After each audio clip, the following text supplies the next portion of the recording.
Muri Ethiopia abakristo b'Orthodox barirwa mu bihumbi bahuriye mu murwa mukuru wa Addis Abeba mu mpera z'icyumweru gishize bizihiza batisimu ya Yezu Kristo.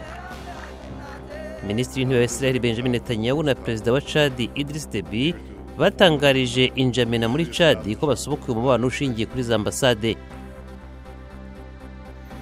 Ingabo za Portugal zagaragaje video abasirikare bazo bahanganyemo n'imitwe y'abarwanya hitwa Bambari muri Repubulika ya Centrafrica. Polisi ya Sudani yarashe ibyuka bihuma amaso ku bantu amagana bagerageza kujya ku ntebe ishinga amategeko, ni mu gihe Perezida Bashir atangaza ko abantu baguye mu myigaragambyo batishwe n'ingabo ze. Naho muri Afurika y'Epfo abahanga bo kugenda ku mazi bigisha abana n'abantu bakuze bafite ubumuga ku nkengero z'umujyi wa Cape Town.